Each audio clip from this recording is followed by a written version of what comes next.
Bueno, pues muy buenas tardes. Hoy vamos a hablar acerca de el evento cerebrovascular y las malformaciones arteriovenosas. Lo clasificaremos como tal en SB isquémico y hemorrágico. Ya hablaré posteriormente de ello. Este es un video por parte de la cátedra de Imagenología 2 impartida por el doctor Jorge Castillo. Mi nombre es Jaime Ramiro Abad León. Bueno, primero yendo con los objetivos, vamos a diferenciar los hallazgos semiológicos en resonancia magnética entre eventos isquémicos agudos, microhemorragias cerebrales y las MAPS, reconocer la utilidad de las secuencias de susceptibilidad magnética, analizar las características angioarquitectónicas de estos eventos, correlacionar la topografía y la distribución de las lesiones con sus etiologías principales y establecer un enfoque sistemático en la lectura de una RM. Abarcaremos definiciones, el SB isquémico, hemorrágico y las MAPS. Yendo primero a lo que vendría a ser la definición, pues es importante tener en cuenta que hoy, como tal, abordaremos una de las patologías más críticas, dinámicas y tiempo dependientes en el ámbito de la medicina de urgencias y la neurología, la enfermedad cerebrovascular, comúnmente conocida por sus siglas como SB. Para comenzar, debemos conceptualizar que el SB no solo es una patología, sino es una verdadera emergencia médica, esto debido a su alta mortalidad. Además, es la causa principal de discapacidad crónica y compleja en la población adulta a nivel global. Fisiopatológicamente ocurre por dos vías de instauración súbita: la interrupción abrupta del flujo de sangre hacia el parénquima cerebral o bien la presencia de un sangrado intracraneal espontáneo. Esto nos obliga como tal a dividirlo y diferenciarlo en lo que vendrían a ser dos grandes estirpes o vertientes clínicas. El SB isquémico, que representa aproximadamente el 80-85% de casos y se produce debido a la oclusión de una arteria cerebral por un trombo local o un émbolo distante. Y el SB hemorrágico o derrame cerebral, donde la ruptura de un vaso sanguíneo provoca la extravasación de sangre hacia el espacio intracraneal como tal. Esto desencadenando un daño doble, primero por la falta de perfusión a nivel distal y segundo por lo que vendría a ser el aumento drástico de la presión intracraneal y la toxicidad de la sangre sobre las neuronas de soporte. Yendo ahora con lo que vendría a ser el ictus isquémico, para hablar del ictus isquémico, el flujo sanguíneo cerebral y la evolución en una tomografía, es importante su definición, puesto que la OMS lo limita como un síndrome clínico caracterizado por un déficit neurológico que puede ser focal o global de aparición súbita y que responde a un origen vascular demostrado. Para entender qué sucede, debemos evaluar el flujo sanguíneo cerebral. Es importante mencionar que un cerebro, un encéfalo en condiciones normales, requiere una perfusión constante superior a los 50 mililitros por minuto. Esto por cada 100 gramos de tejido, como tal. Si se produce una oclusión arterial y el flujo desciende a rangos entre 15 y 20, el tejido entra a un estado crítico llamado penumbra isquémica. En esta fase representa cerca del 50% del flujo normal. Las neuronas sufren un apagón funcional, por lo que el paciente presenta síntomas, pero mantienen su integridad estructural, es decir, están vivas pero inactivas. Sin embargo, si como tal la perfusión cae debajo de un umbral crítico de menos de 10 ml por cada 100 gramos de tejido, las membranas celulares fallan por completo, provocando la muerte cerebral irreversible o también llamado infarto cerebral. Para correlacionar esta fisiopatología con la práctica clínica, analizaremos las imágenes de la tomografía computarizada simple, es decir, sin contraste. En este caso se documenta un caso de un ACV isquémico y su evolución a los 8 días del evento. En la primera imagen, es decir, la de la izquierda, tomada en fases iniciales, los cambios estructurales son sutiles y el parénquima conserva cierta homogeneidad. No obstante, si miramos la segunda imagen, que fue tomado 8 días después, se observa con absoluta claridad una gran zona de hipodensidad que compromete de manera extensa el territorio de la arteria cerebral media en el hemisferio derecho. Esta hipodensidad tan delimitada es la traducción radiológica verdadera de lo que vendría a ser el parénquima infartado, donde el tejido noble ha sido sustituido por necrosis y edema definitivo.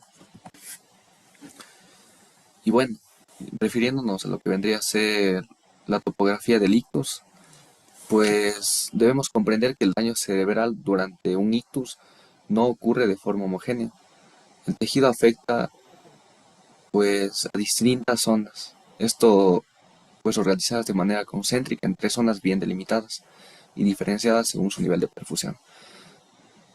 Para empezar, tenemos el core o núcleo del infarto. Este va a ser el centro del mapa isquémico. Es un tejido en el que el flujo de sangre fue tan bajo que provocó necrosis irreversible en cuestión de minutos. Igual, este tejido es estructuralmente irrecuperable. Y rodeando este núcleo muerto se localiza el área de, bueno, llamada la zona de penumbra. ¿Y qué va a suceder con ella? Pues estructuralmente no está tan afectado, pues está moderadamente hipoperfundida, pero metabólicamente sufriente. De hecho, esta es la zona objetivo en terapias de reperfusión de emergencia como la fibrinólisis o la trombectomía. Igual, si abrimos el vaso a tiempo, la penumbra se salva. Y finalmente tenemos la zona más externa y la más extensa también, que es el core del infarto. Vaya, perdón, la zona de oligoemia, que es esta que evidenciamos aquí. Pues aquí el flujo ha sido bastante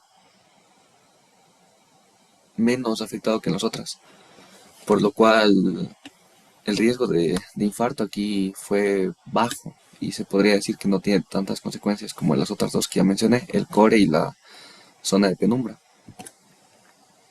En cuanto a la clasificación como tal del ictus isquémico, pues lo vamos a clasificar según su temporalidad, igual según su topografía y bueno, en dos estirpes como es la TOAST y la ASCOD.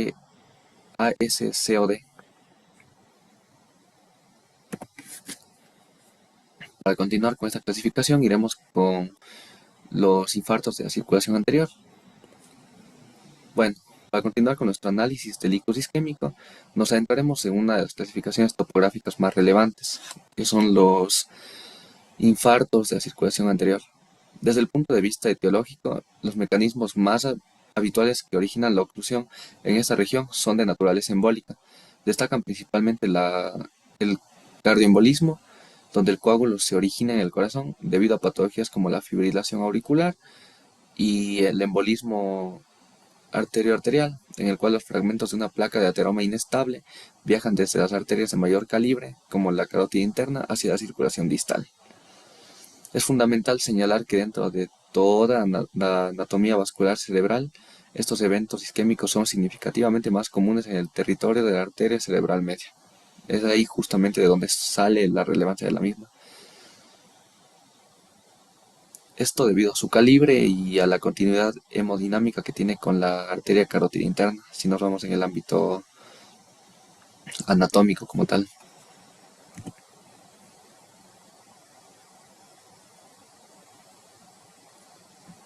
Y bueno, eh, yéndonos a seguir hablando de los infartos de la circulación anterior, perdón, pues es bastante importante mencionar que avanzando nos situamos en la anatomía a nivel anterior, como ya había mencionado. Primero, eh, tenemos el infarto maligno de la ACM. Este es un escenario catastrófico donde la oclusión compromete a más de 2/3 partes de todo su territorio vascular. Igual su evolución es tórpida, puesto que cursa con un edema cerebral masivo de carácter citotóxico que genera un efecto de masa severa y un grave deterioro del estado neurológico del paciente entre los 2 a 5 días posteriores al evento.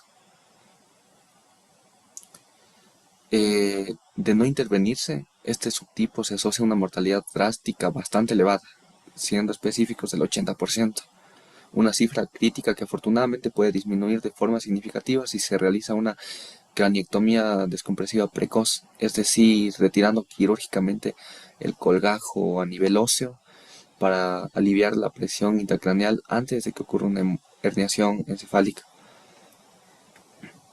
Y por otro lado tenemos los infartos parciales del ACM.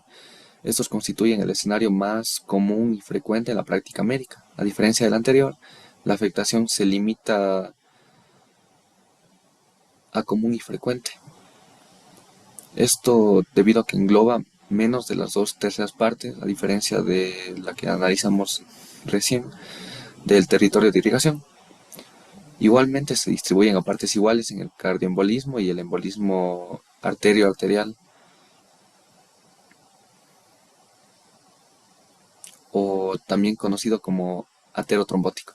Un dato semiológico clave aquí es que al realizar una resonancia magnética en secuencia de difusión, o conocida como RMDWI, estos infartos parciales suelen mostrar un patrón fragmentado, lo que confirma la naturaleza embólica del evento, donde múltiples fragmentos del trombo original se dispersaron por diferentes ramas de la arteria cerebral media como tal. Igual si dirigimos nuestra atención a la imagen radiológica de la derecha, la que logramos evidenciar acá, tal como se detalla en el pie de la figura, pues se trata de un infarto isquémico hiperagudo silviano izquierdo. En esta fase tan temprana los signos tomográficos suelen ser muy sutiles, pero se observan con atención el hemisferio derecho del paciente como tal, que por convención radiológica, pues vamos a ver a nuestra derecha, se empieza a notar una pérdida de la diferenciación entre la sustancia gris y la sustancia blanca, acompañada de un leve borramiento de los surcos corticales debido al edema incipiente. Igual reconocer este patrón de forma hiperaguda es lo que marca la diferencia entre un infarto parcial controlado o la progresión hasta un infarto maligno indomable, un estadio mucho más grave. En cuanto a la otra clasificación, que vendrían a ser los infartos de la circulación posterior,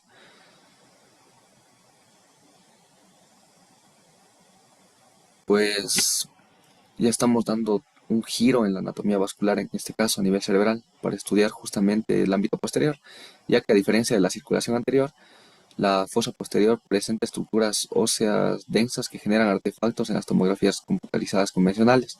Por esta razón, el abordaje diagnóstico de elección es mejor en la resonancia magnética.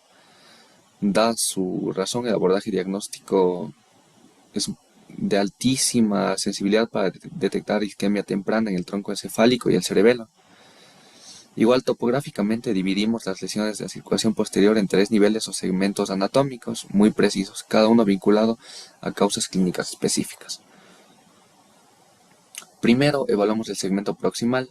Cuando la oclusión se sitúa en este nivel, el daño se localiza como tal en el bulbo raquídeo, en la base del cerebelo, o puede ser también en ambos, igual de manera simultánea. En pacientes de edad avanzada, la causa predominante es la arteriosclerosis de las arterias vertebrales. Sin embargo, en caso de que se den pacientes jóvenes, es menos frecuente. La etiología reina es la disección vertebral, habitualmente secundaria a traumatismos cervicales o movimientos bruscos del cuello. Segundo, identificamos el segmento medio. Aquí el compromiso tisular se observa en la protuberancia o en el pedúnculo cerebeloso medio. Las causas principales en este nivel se debaten entre la arteriosclerosis macrovascular de la arteria basilar y la enfermedad de pequeños vasos, conocida como microangiopatía hipertensiva, que genera los clásicos infartos lacunares. Tercero, nos encontramos con el segmento distal. Este nivel involucra al cerebelo superior o a la región temporo-occipital, territorios irrigados por la arteria cerebelosa superior y la arteria cerebral posterior respectivamente. A diferencia de los segmentos anteriores, las oclusiones distales están causadas casi en su totalidad por embolias de origen cardíaco, donde el trombo viaja desde el corazón y se impacta justo en el extremo distal del sistema basilar como tal. Igualmente es importante abarcar la radiología de la misma. En el panel A, que es el de la izquierda, apreciamos un corte axial de resonancia magnética enfocado en la fosa posterior. Aquí noten esa zona brillante, marcadamente hiperintensa en la porción lateral derecha como tal del bulbo raquídeo. Este hallazgo confirma un infarto vulvar lateral, el sustrato anatómico del clásico síndrome de Wallenberg. Igualmente en el panel B, este es un corte más inferior, enfocado en los vasos. Se observa una semiluna o un anillo brillante que rodea la luz de la arteria vertebral derecha. Este es el signo patognomónico de un hematoma intramural, confirmando que el mecanismo causal subyacente fue una disección en la arteria vertebral, como logramos evidenciar en esa imagen. Y finalmente, si observamos el panel C, corresponde a una angio-RM. La flecha negra nos señala con total precisión el sitio exacto de la interrupción del flujo y estenosis en la arteria vertebral derecha. Este caso clínico demuestra por qué la combinación de secuencias estructurales y vasculares en la resonancia magnética es la herramienta fundamental para el manejo de la circulación posterior.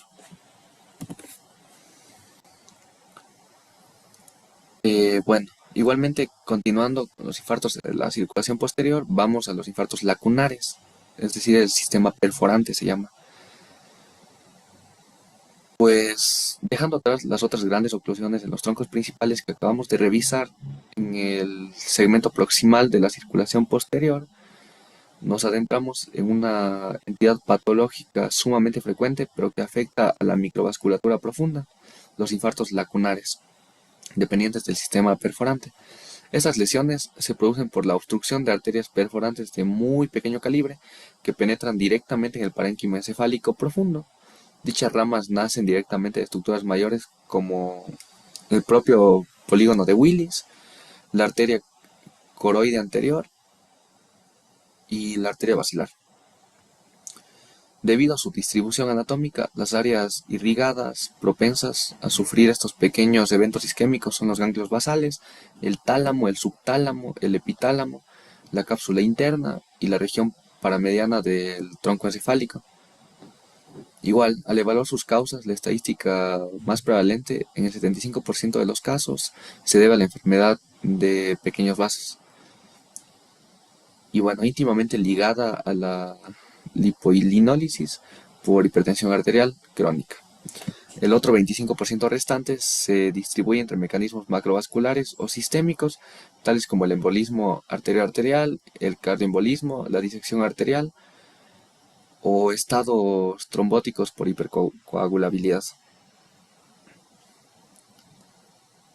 Igualmente, para entender cómo identificar correctamente estas lesiones microscópicas, analicemos el tríptico de la resonancia magnética que tenemos en la pantalla, visualizando en detalle la figura. Pues contamos con tres secuencias axiales del mismo nivel cerebral, en T1, T2 y la secuencia Flare. En la primera imagen de la izquierda, correspondiente a una secuencia ponderada en T1, se puede apreciar una pequeña lesión focal rodeada e hiperdensa, situada con precisión milimétrica en la cápsula interna izquierda. Esta localización anatómica es el sustrato clásico que explica por qué este paciente debutó clínicamente con un síndrome de hemiparesia motora. Esto al verse afectadas las fibras de la vía piramidal. Al movernos al centro, en la secuencia ponderada en T2, la flecha azul nos ayuda a localizar la misma estructura que ahora se comporta de forma hiperintensa, es decir, brilla debido al contenido hídrico y la respuesta inflamatoria local del tejido. Y finalmente en la secuencia Flare de la derecha, la cual es fundamental porque suprime la señal de líquido de los ventrículos, pues la flecha azul nos vuelve a confirmar la presencia de la lacuna isquémica. Observen cómo resalta de manera nítida el núcleo de la lesión rodeado por un sutil anillo de gliosis. Esta comparativa multimodal nos demuestra que ante la sospecha de patología de pequeño vaso, la resonancia magnética es la herramienta indispensable para marcar el daño subcordial.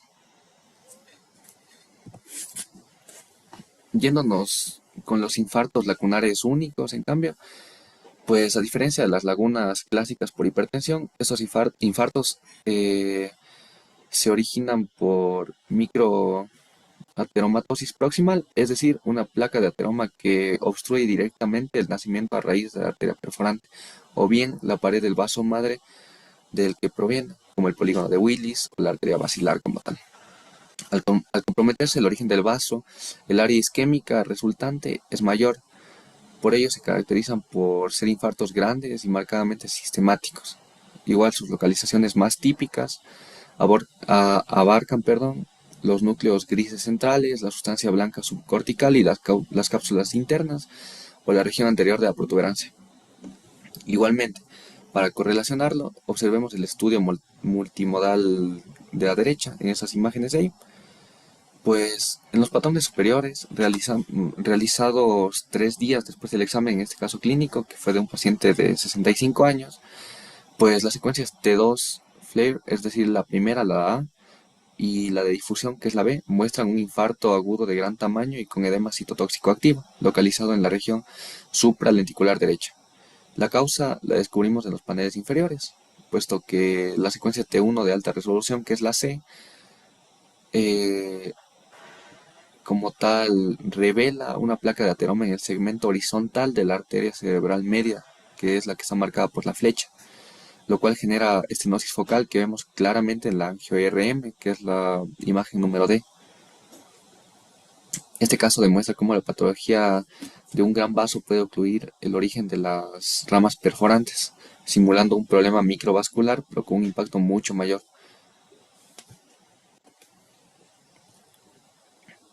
Ahora, a continuación, revisaremos los infartos lacunares múltiples, un escenario que refleja un daño microvascular mucho más avanzado. A diferencia de la variante por placas de ateroma que vimos previamente, aquí la lesión se produce por destrucción intrínseca de las arterias perforantes extremadamente pequeñas, debido a un proceso como tal de lipohialinólisis. Este fenómeno está íntimamente ligado a la hipertensión arterial crónica grave y se acompaña de un cortejo de segmentos típicos de la enfermedad de pequeños vasos, como la leucoariosis extensa, la dilatación de espacios perivasculares y la presencia de microsangrados en regiones profundas. Aunque con frecuencia son clínicamente asintomáticos en sus fases iniciales, se localizan típicamente en las regiones estriatocapsular, la talámica y la supralenticular. Para entender la cronicidad de esta entidad como tal, analizaremos el estudio de RM que podemos evidenciar a la derecha. Este pertenece a un paciente de 75 años con hipertensión arterial.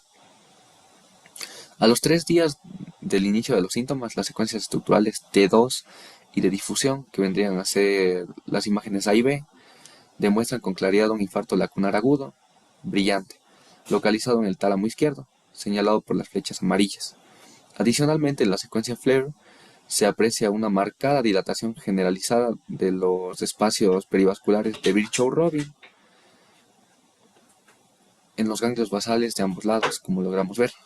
Sin embargo, el hallazgo clave de la cronicidad se logra ver en la imagen número C, la secuencia T2, sensible al efecto de susceptibilidad magnética. En ella podemos observar múltiples imágenes puntiformes, que son las que podemos ver en el área central como tal de la imagen, que bueno, están en la profundidad de ambos hemisferios, como ya dije, y estos segmentos pues de micros sangrados crónicos pues nos dan el estigma patognomónico de la microangiopatía hipertensiva severa. Igualmente abordamos ahora una entidad con una fisiopatología puramente hemodinámica, los infartos de frontera o limítrofes.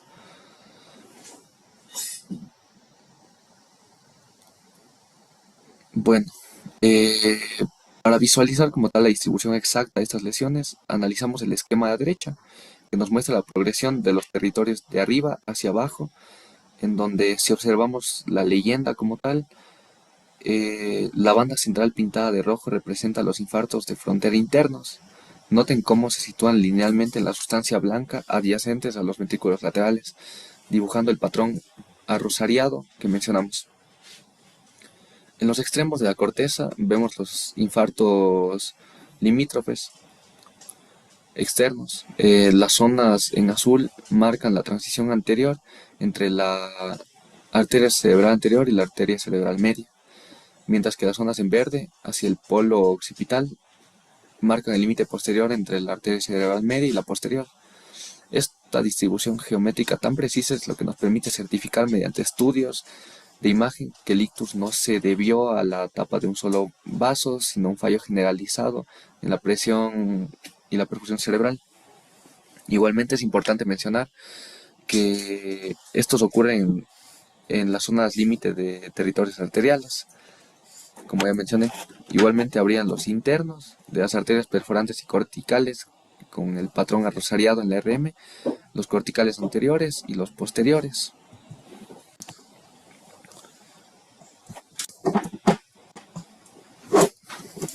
Y bueno, aquí tenemos pues imágenes acerca de los infartos de frontera. Son bastante similares a los esquemas que mostré recién. El límite entre territorios, tejido alejado del suministro arterial por hipoperfusión o embolismo distal.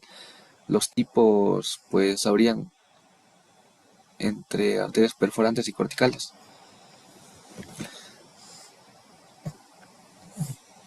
Y bueno, en lo que vendría a ser la imagen número A, logramos evidenciarlo justo aquí. Igualmente en secuencias de tipo FLAIR o T2 también nos sirven bastante para identificar los infartos de frontera. Podemos evidenciarlos justamente aquí.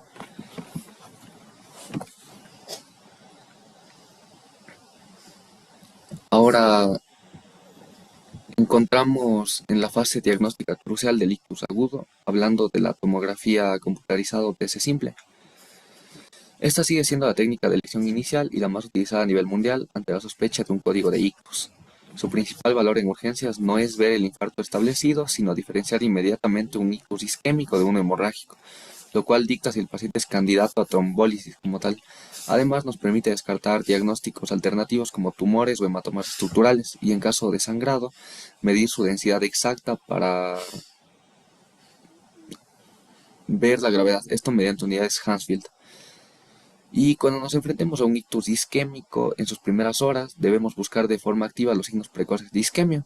Estos hallazgos sutiles incluyen la hipodensidad del núcleo lenticular, la pérdida del ribete insular, el borramiento de los surcos corticales y una sutil hipodensidad del parénquima con pérdida de diferenciación normal entre sustancia gris y sustancia blanca.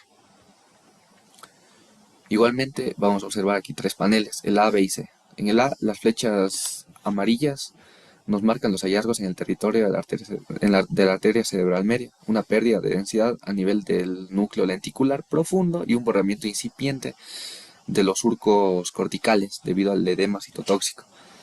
En el panel B, delimitado por el círculo amarillo, observamos el clásico signo de la pérdida del ribete insular. La corteza de la ínsula ha perdido su contraste normal y se ve difuminada e hipodensa en comparación con el lado contralateral, si logramos evidenciar.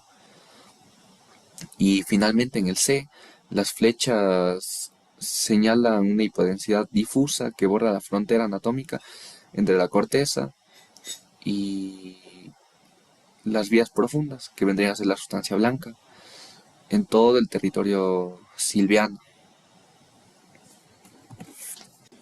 Y bueno, ahora yendo a lo que vendría a ser la TC por perfusión, la tomografía computarizada por perfusión, es la herramienta clave para evaluar la viabilidad del tejido cerebral.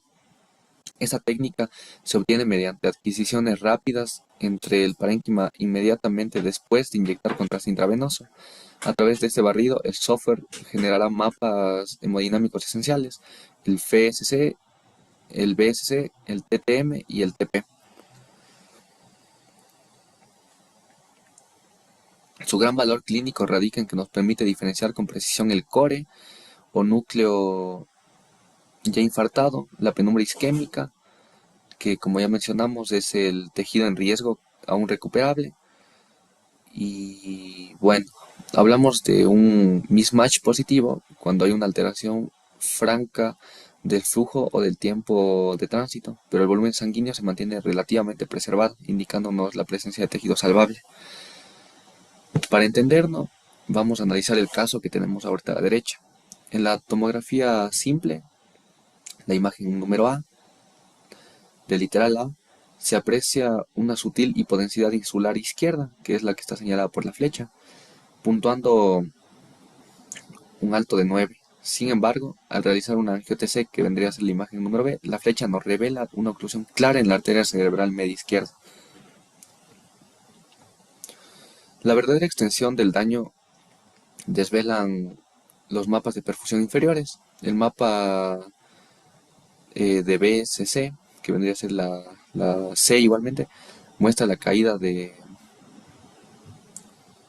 volumen únicamente en el territorio profundo, que vendría a ser la zona morada, lo que representa nuestro core irreversible.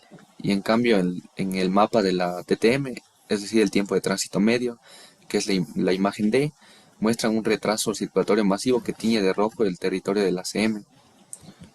La gran diferencia de tamaño en el área afectada entre el mapa D, que es el área de riesgo, y el C, o núcleo muerto, representa un mismatch positivo. Esto demuestra que la mayor parte del hemisferio izquierdo es tejido salvable si recanalizamos la arteria a tiempo. Igual yendo a lo que vendría a ser la angio-TC, es una técnica de altísima sensibilidad que hoy resulta indispensable junto con la TC simple en el protocolo del código de ictus. Su valor radica en que nos permite evaluar en segundos la permeabilidad vascular completa desde el arco aórtico hasta el cráneo. Es fundamental para analizar la circulación colateral, clave para el pronóstico del tejido y también para detectar la enfermedad arteriosclerótica en grandes vasos del cuello. Toda esta información nos ayuda a predecir la localización y la extensión de las áreas infartadas, permitiendo decir de forma inmediata si el paciente se beneficia de una terapia de reperfusión mecánica o no. Igual, si miramos la imagen de la derecha, tenemos un ejemplo sumamente claro de su utilidad diagnóstica. En este corte axial angiográfico se aprecia con total nitidez una oclusión de la ACM izquierda, mientras que en el lado derecho del paciente vemos un árbol arterial completamente ramificado y permeable. En el lado izquierdo observamos a la derecha de la pantalla, la señal del vaso se interrumpe bruscamente, si logramos ver justo aquí. Este hallazgo localiza pues, el sitio exacto del trombo y nos confirma que estamos ante un ictus de gran vaso apto para trombectomía. Igualmente en esta diapositiva vamos a abarcar la resonancia magnética. Lo importante aquí es que tiene mayor sensibilidad que la tomografía computarizada para la detección precoz. Es la herramienta idónea ante un ictus de origen incierto, infartos de la circulación posterior u óseamente complejos, como los vértebrovacilares, infartos lacunares pequeños y para caracterizar lesiones supratentoriales. Nuestro protocolo estándar en fase hiperaguda incluye secuencias de difusión, T2 FLAIR, T2 y secuencias angiográficas. Igualmente, si comparamos los paneles superiores de un infarto de la arteria cerebral media, mientras la tomografía computarizada simple, que es la imagen A, pues sugiere una vaga hipertensidad. La secuencia T2 muestra de forma evidente la transformación hemorrágica mediante un área de marcado blooming o vacío de señal negro por la presencia de restos hemáticos. Esto es la imagen B. Los paneles inferiores muestran su utilidad para localizar el coágulo. En el panel C, la secuencia T2 identifica directamente el trombo intravascular en la ACM, esto en el lado derecho, visible como una hiposeñal tubular oscura, mientras que finalmente en el panel D, una angio-RM comprueba y ramifica que en efecto existe una oclusión compleja del flujo en este punto.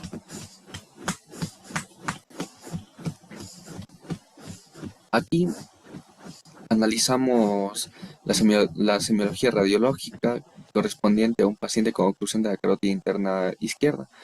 En los paneles A y B, que son una secuencia de T2, es muy evidente la asimetría del hemisferio izquierdo, que muestra múltiples líneas negras ramificadas que corresponden a la hipointensidad de capilares y venas de drenaje. Esto no es un sangrado, sino es el reflejo directo del exceso de desoxihemoglobina en un tejido que intenta sobrevivir succionando cada molécula de oxígeno restante. El panel C, el mapa de la TTM, confirma la sospecha fisiológica. La extensión de estos vasos negros encaja de manera perfecta en el área roja de hipoperfusión prolongada. Y finalmente en el panel D, que es un angio-RM, nos da la causa anatómica al evidenciar una oclusión total en la carótida interna izquierda. Y bueno, cambiando drásticamente de territorio para hablar de la trombosis venosa cerebral, una causa muy rara de ictus suele debutar con síntomas sumamente variables e inespecíficos, como una cefalea refractaria o directamente crisis epilépticas, vaya. Afecta predominantemente a mujeres en relación de 2 a 1 frente a los hombres, estando íntimamente asociado al uso de anticonceptivos orales. El drenaje venoso cerebral se divide en un sistema superficial, cortical y venas anostomóticas como la vena de Trollard, un sistema profundo como las venas cerebrales internas y el seno recto que recogen la sangre del diencéfalo, como ya sabemos. El componente infratentorial y los grandes vasos durales que confluyen en el tórculo y finalmente los plexos de la base del cráneo también. Igualmente, para dominar la interpretación de estas patologías, analizamos la venografía de la derecha, en la cual se mapea perfectamente el árbol venoso y la frecuencia estadística de trombosis. Es la proyección lateral, observamos el arco superior que conforma el seno sagital superior. Estadísticamente es la estructura más propensa a trombosarse, acumulando un 62% de casos. Siguiendo el flujo hacia abajo vemos el seno recto de un 18% y el sistema venoso profundo con un 11%, cuya oclusión suele generar infartos talámicos bilaterales y estos suelen ser catastróficos. Y en la vista posterior derecha pues se aprecia con claridad la bifurcación hacia los senos transversos que afectan a un 41 o 45% de las veces, continuándose de los senos sigmoides hacia la vena yugular interna con un 12%.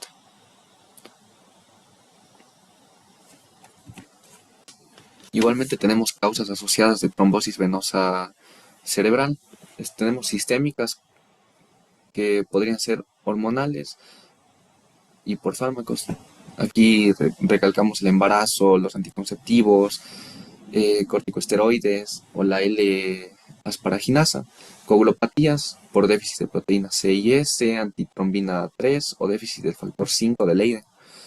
Alteraciones hematológicas como la policitemia, la hemoglobinuria, anemias de células falciformes. Igual otras como la enfermedad de Bessel, de lupus, la sarcoidosis, la enfermedad de Wegener, infecciones como la sepsis, tuberculosis, herpes, hepatitis, cardiopatías, deshidratación, neoplasias, o también lo podemos clasificar como locales, en donde hay infecciones extradurales como la mastoiditis y la sinusitis, intradurales como el empiema o los abscesos, tumores intracraneales y traumatismos cráneoencefálicos también. Es bastante importante analizar la triada de Virchow. Como tal, la trombosis suele iniciarse en los senos venosos durales y puede extenderse a las venas corticales. Esto nos dará el aumento de la presión venosa, congestión y edema a nivel cerebral, y en casos graves evolucionar a infarto venoso hemorrágico. Es por eso que es importante mencionar la triada de Virchow, que vendría a ser una lesión endotelial, como por traumas o cirugías previas, también por fracturas en grandes huesos, hipercoagulabilidad como en cáncer, fármacos, deshidratación o el síndrome nefrótico, o la éstasis venosa en edad avanzada, inmovilización, fibrilaciones articulares o disfunción ventricular izquierda. Ahora analizamos la presentación clínica de la trombosis venosa cerebral, la cual agrupamos semiológicamente en 3 grandes síndromes. Pues primero está el síndrome de hipertensión intracraneal dominado por la cefalea, que es el síntoma más frecuente y refractario de la misma, acompañado de papiledema y vómitos. El segundo es el síndrome neurológico focal, caracterizado por déficits motores o sensitivos y una alta incidencia de crisis epilépticas, adquiriendo a la máxima gravedad diagnóstica cuando el trombo se aloja del sistema venoso profundo. Y por último, el síndrome del seno cavernoso, una variante anatómica específica que debuta con dolor ocular severo, oftalmoplejía por afectación de pares craneales, proptosis y quemosis, típicamente unilateral igual.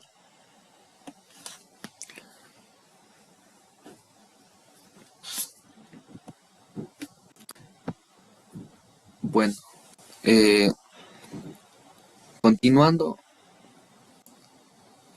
tenemos el signo directo de la cuerda de la trombosis cortical. Este es, bueno, importante mencionar que el estudio de TC craneal es el método de elección. Y aquí analizamos imágenes como las de la derecha, que vendrían a ser las A y B. Pues son cortes axiales secuenciales superiores que demuestran una marcada hiperdensidad espontánea y lineal de una vena cortical.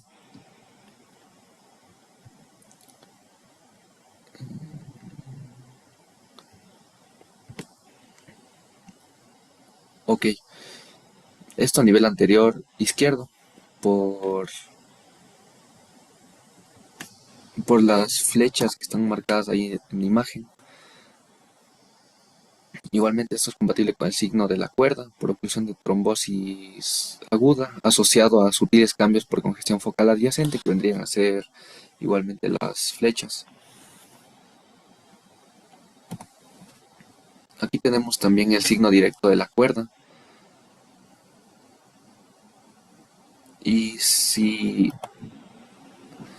avanzamos como tal a una venografía por TC, la herramienta angiográfica angular ante la sospecha de una trombosis venosa cerebral aguda es una técnica sumamente rápida para identificar defectos de llenado venoso. Nos permite dibujar con nitidez toda la anatomía dural para ver claramente qué senos y venas están ocluidos, y por ello se consolida como el método de elección inicial, combinado con una TC simple en el abordaje de pacientes en urgencia. Igual si analizamos la semiología radiológica de este caso, vamos a ir al panel A, que corresponde a una reconstrucción en plano sagital medio con contraste, en donde la flecha amarilla señala un extenso defecto de la represión que compromete de forma difusa el seno longitudinal superior. El contraste dibuja los extremos, pero el centro del seno permanece oscuro porque está completamente opacado por el trombo. Y en el B, un corte axial nos demuestra las graves consecuencias de este bloqueo. A la flecha derecha de la imagen observamos un hematoma intraparenquimatoso, parietal izquierdo, típico ejemplo de un infarto venoso hemorrágico por hipertensión retrógrada, y al mismo tiempo la flecha amarilla en el lado opuesto nos revela una hemorragia subaracnoidea cortical, que es contralateral obviamente.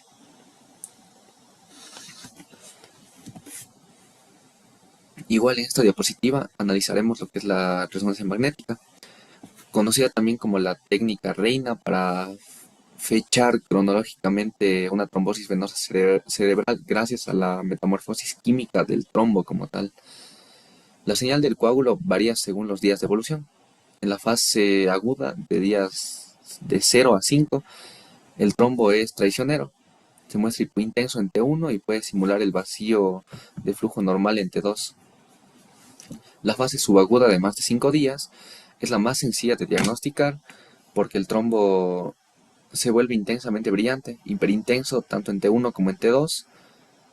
Y bueno, finalmente en la fase crónica, que es de más de 15 días, el vaso puede recanalizarse parcialmente o dejar un trombo residual isointenso o directamente grisáceo.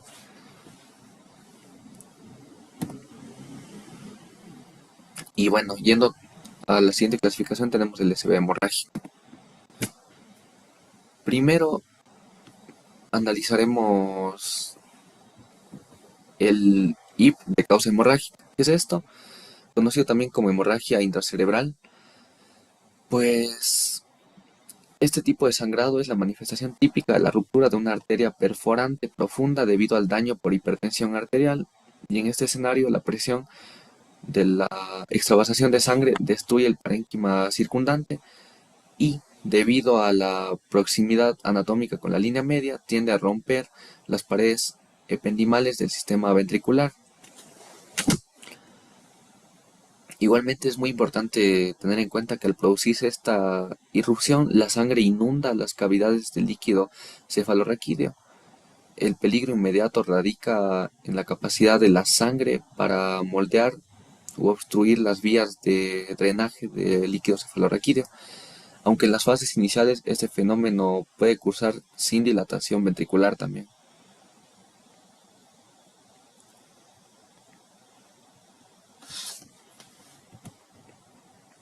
Igualmente, yéndonos a este caso, pues estamos ante una hipertensiva, donde hay una ruptura de la arteria perforante profunda debido al daño de hipertensión arterial. Igual la presión de la extravasación de sangre destruye el parénquima circundante. Podemos evidenciarlo en la imagen de la derecha, que se trata de un hematoma profundo en donde hay como tal interrupción intraventricular masiva. Cortes axiales secuenciales de tomografía computarizada craneal simple. Ahí se puede evidenciar con total precisión la afección. Podemos justamente verlo en el ventrículo que logramos ver ahí. Acá tenemos pues otras imágenes que nos orientan un poco más a la cronología. Eh, Estos son cortes en diferentes puntos, básicamente.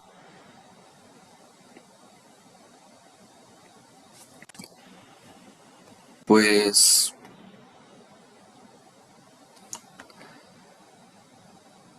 si evaluamos como tal la progresión del mismo en estos tres cortes tomográficos, en los cortes inferiores y medios, que son las imágenes de la izquierda y la central, apreciamos una gran masa hiperintensa aguda espontánea, centrada firmemente en los ganglios basales del hemisferio izquierdo. Y si pueden observar cómo el borde medial del hematoma se comunica directamente con el sistema ventricular, la sangre ha inundado el espacio y como tal se aprecia de forma nítida el corte ventricular. Y bueno, eso en la imagen de la derecha. Forma como tal un molde hiperdenso completo del ventrículo lateral izquierdo. Como se puede ver ahí, está totalmente ocupado.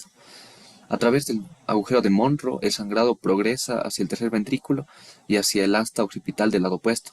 Y es muy importante destacar que a través de este masivo volcado intraventricular, los ventrículos no muestran un aumento patológico de su tamaño, confirmando que en esta etapa no hay hidrocefalia.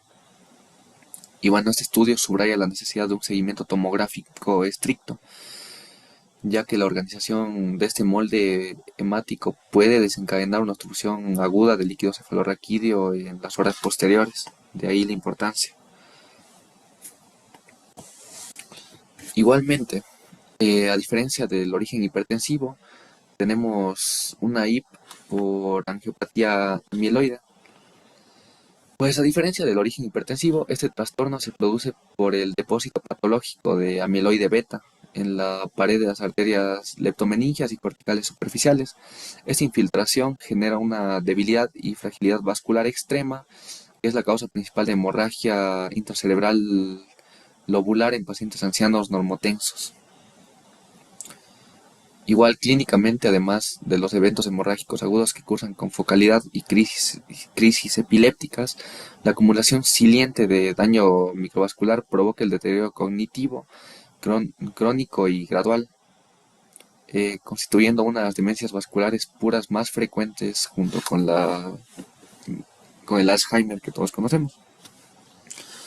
Igual les he puesto aquí esquemas para completar la explicación. Bueno, en cuanto a la explicación, radiológica focalizada, el esquema de la izquierda resume todo lo que acabo de mencionar en el espectro de la enfermedad. Observen cómo los sangrados se restringen a la periferia, manifestándose como macrohematomas, si se logra ver ahí. Esto de tipo lobular. Igual también van a haber focos de siderosis superficial o colecciones hemáticas subaracnoideas en los surcos corticales. Esta teoría se traduce con exactitud al mirar la resonancia magnética de susceptibilidad magnética de la derecha, en donde observamos que el cerebro está salpicado y está ocupado por incontables puntos negros. Estos brillantes o de foco, denominados blooming o blooming, cada uno de ellos representa el depósito de hemosiderina de una microhemorragia lobular antigua o reciente. Noten el detalle semiológico definitivo, ya que estos puntos negros colonizan de forma masiva la corteza frontal, parietal y occipital, pero respetan por completo los ganglios basales y el tálamo también, en los cuales se encuentran limpios por el centro, como podemos ver ahí.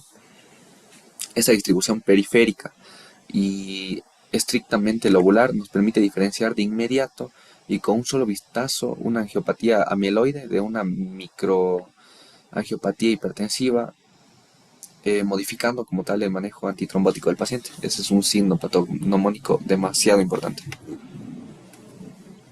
Y bueno, analizamos un escenario clínico de vital importancia que sería la hemorragia intraparenquimatosa secundaria a una etiología tumoral. Nos enfrentamos al caso de un paciente de 50 años sin antecedentes conocidos de hipertensión arterial. Esto es bastante importante porque nos orienta hacia el ámbito tumoral. Pues la TC inicial localiza un sangrado lobular atípico. Sin embargo, el diagnóstico definitivo de estas hemorragias a menudo requiere esperar la reabsorción como tal del componente hemático agudo para realizar estudios de alta resolución con contraste, ya que el coágulo inicial suele enmascarar la neoplasia subyacente. Esto es justamente correlacionado con las imágenes de la derecha, en donde la tomografía computarizada simple de la izquierda, pues observen ahí una masa hiperdensa en el lóbulo parietal izquierdo, un detalle semiológicamente clave que, bueno, es que se asocia con una desproporcionada corona de edema vasogénico, como podemos ver. Es a nivel periférico, que es la zona gris oscura que lo rodea. Un hallazgo que orienta más a un proceso expansivo que a un sangrado espontáneo común. Igual, tras resolverse como tal la IP, se realiza una RM de control, que es la imagen coronal de la derecha. Esto en una secuencia de T1 con gadolinio de contraste. Las flechas rojas revelan la verdad del cuadro, que no solo persiste realce tumoral en la zona parietal, sino que también se manifiesta otra lesión nodular sincrónica temporo-occipital izquierda. Al revisar minuciosamente la historia clínica de este paciente, pues es muy importante mencionar que nunca debemos conformarnos con el diagnóstico anatómico inicial de una IP lobular, ya que es mandatorio contar con los antecedentes y completar el estudio con una RM contrastada para descartar una causa tumoral oculta.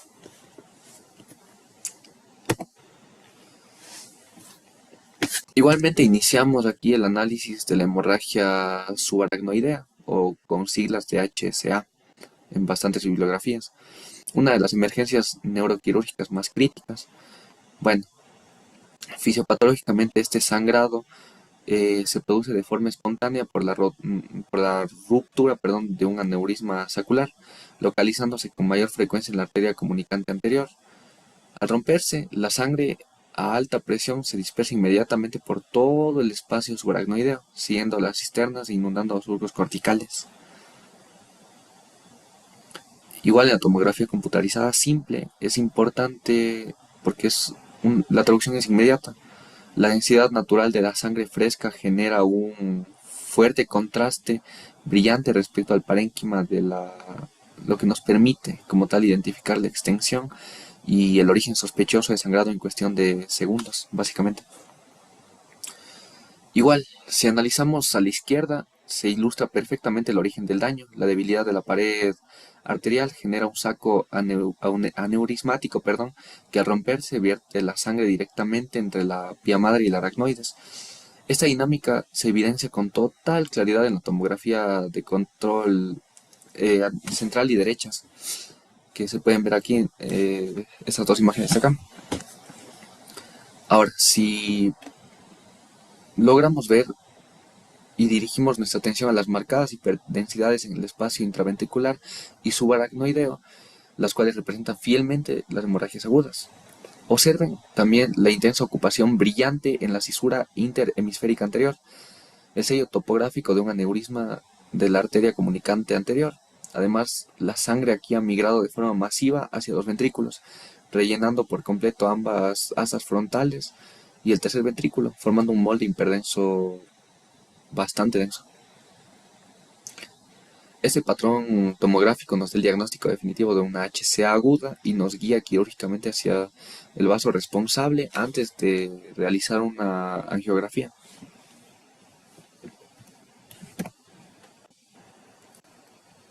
Ahora, bastante importante, vamos a analizar el estudio de los aneurismas cerebrales. Desde ya, les menciono, es mucho más prevalente en el polígono de Willis. Es donde están mayoritariamente. Centrándonos en sus clasificaciones anatómicas y en cómo su localización predice el patrón exacto del sangrado, anatómicamente consisten en dilataciones focales de la pared arterial, siendo las de tipo sacular las más prevalentes. Aunque la rotura aneurismática es el sinónimo clásico de la hemorragia subaracnoidea, ya mencionado, es un error conceptual creer que solo sangran al espacio subaracnoideo, ya que muchas veces la dirección del chorro hemorrágico a alta presión rompe el parénquima vecino o invade los ventrículos, simulando una hemorragia hipertensiva lobular o una profunda, por lo cual es la clave clínica ante un paciente con un sangrado encefálico agudo, pues es buscar la asociación simultánea de IC más HCA, lo que enciende inmediatamente las alarmas e impone la realización de una angio-TC urgente para localizar el saco roto antes de un resangrado catastrófico.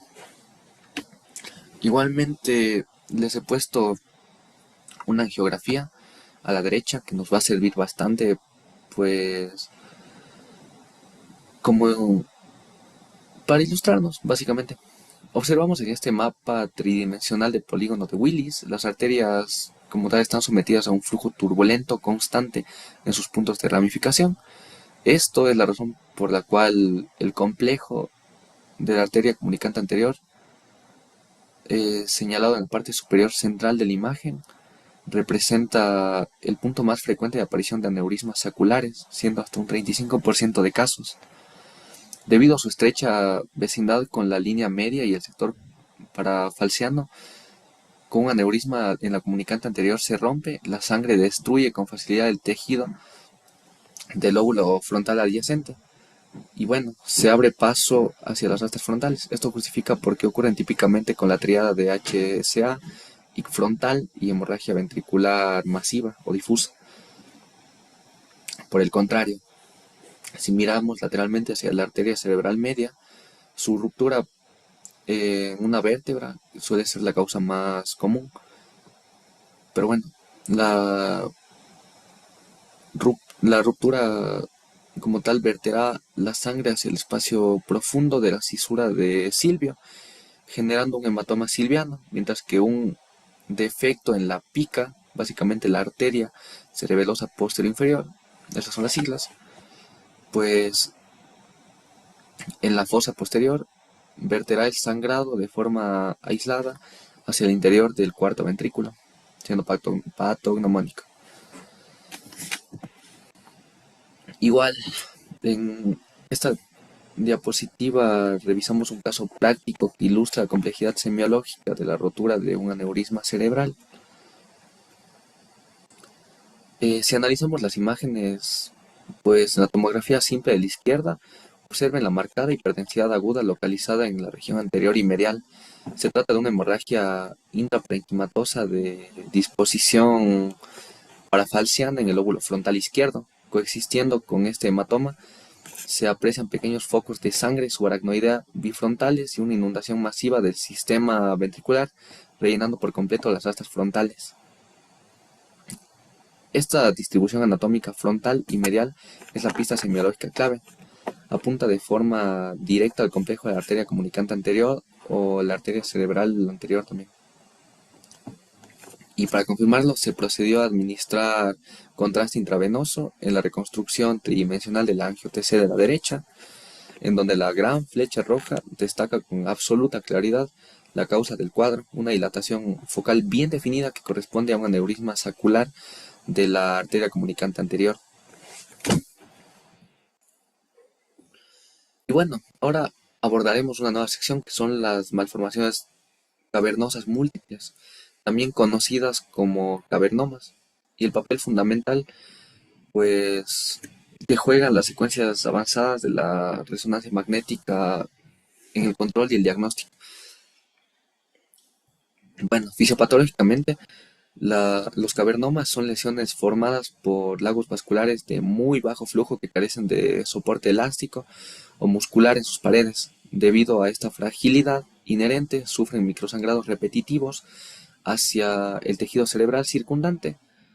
Es precisamente el rastro que deja este sangrado crónico en forma de productos de degradación de la hemoglobina, lo que nos permite la identificación y clasificarlos con total precisión.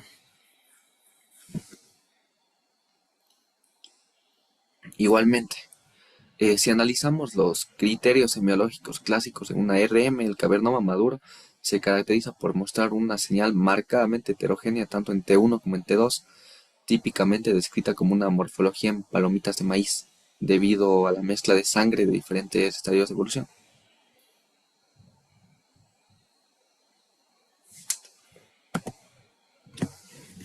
Ahora, yendo a una nueva patología, tenemos a los angiomas cavernosos, múltiples también. Bueno, ya, ¿qué sucede con ellos? También denominados como cavernomas, analizando como el uso secuencial de la resonancia magnética es clave en su caracterización.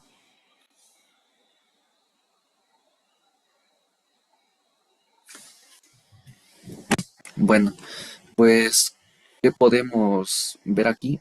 Estas malformaciones están constituidas por lagos vasculares sin soporte muscular, propensos a sufrir microhemorragias crónicas. De ahí nuestro objetivo radiológico, que es identificar el rastro físico de sangrados previos depositados en el tejido en forma de hemosiderina,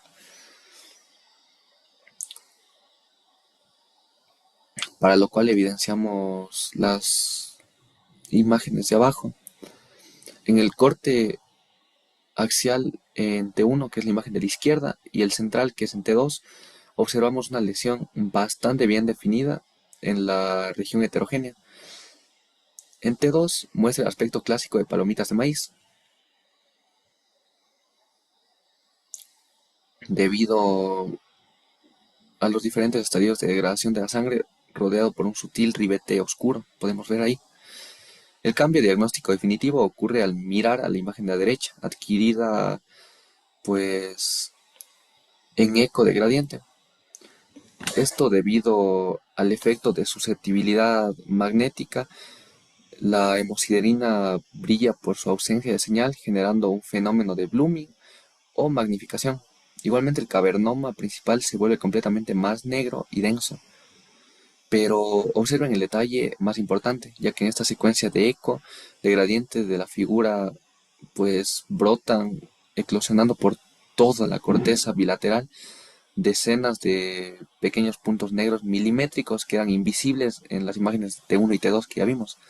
Este patrón semiológico nos da el diagnóstico inequívoco de un síndrome de malformaciones cavernosas múltiples, lo que orienta de inmediato hacia un cribado de origen genético o también podría llegar a ser hereditario. Ahora, eh,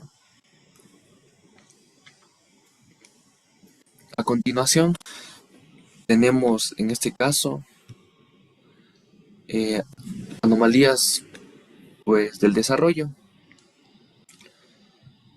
tienen un alto valor semiológico las malformaciones vasculares mixtas, específicamente la coexistencia de una anomalía venosa del desarrollo junto a malformaciones cavernosas. Es crucial comprender que las malformaciones, también llamadas en siglas como ABD, son variaciones anatómicas congénitas del drenaje venoso que por sí solas son benignas y raras en contextos de sangre. Sin embargo, debido al régimen de flujo anómalo y la congestión crónica que imponen en los capilares locales, favorecen la formación de cavernomas en su periferia. Cuando un paciente con una ABD debuta con clínica neurológica o hemorrágica, la causa de sangrado casi nunca es la vena, sino el cavernoma asociado.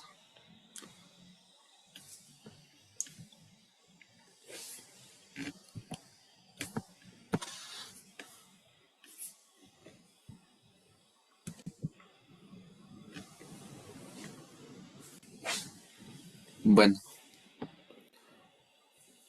en este caso, las fístulas arteriovenosas durales, los hallazgos angiográficos claves en una fístula dural derecha, limitada en este caso en la imagen dentro del círculo rojo, localizada entre las ramas de la arteria carótida externa y la confluencia del seno sigmoide o transverso. El patrón multiaferente complejo, es decir, vasos aferentes provenientes de la arteria occipital derecha, pues ramas meningias de la carótida externa derecha, ramas durales de la arteria cerebral posterior y ramas meningias de la arteria vertebral derecha, como logramos ver en las imágenes de acá. Es una caracterización, en este caso por un angio RM en 3D de fístula arteriovenosa dural multiaferente.